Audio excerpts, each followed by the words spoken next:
is actually a roast. We're here at Digital Hollywood Fall 2013 with Justin Killian, and he runs development for original productions. Development's kind of like the king of production, right? So tell us about what you do.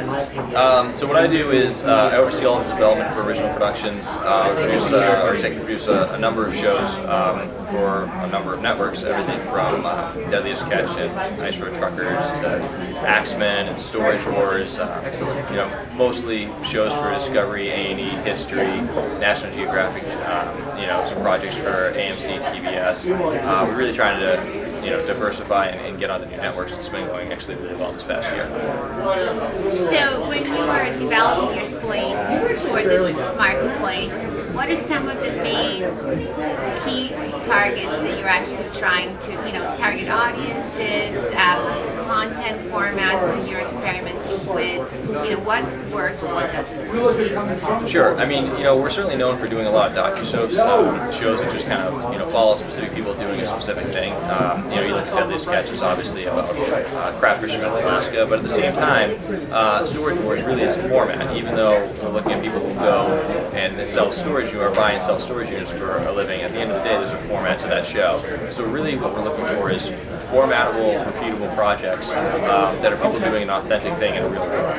At the same time, we're also developing some game shows that would be, network-style game shows. So we're really we're developing scripted shows. We're kind of all across the board with the type of content that we're doing. But primarily for us, we just want to make interesting, fun, cool projects, and then we'll find a home for them.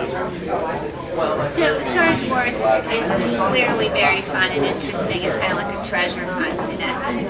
And there are many components to these formats that are exciting to people, and that's why they work in over 100 countries each, right? And I'm not sure if you actually sold them globally.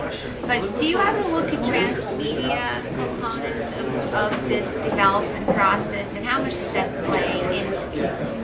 Yeah, absolutely. I think transmedia is actually really, really fascinating. A good friend of mine just actually started a transmedia company, and for us, we're developing everything from comic books to new media to digital series to product integrated and branded series. So we're really across the board. We're not just linear in the sense that we're making shows for television.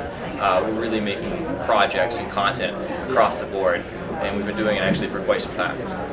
And having a development job in television is one of these dream jobs that a lot of people come to Hollywood to do, because you're sort of at the beginning of the creative process, and you're there shepherding the creative process before it gets produced. And while it gets produced, what do you think is going to be coming down the pipe for development professionals in terms of multi-platform storytelling? What do you see that may be kind of becoming interesting to you? It's not just linear television. Well, look, it's certainly fun, but at the end of the day, it's it can be taxing. But really, for us, it's being able to understand all the different, I guess you could say, venues or different arenas in which you can play it.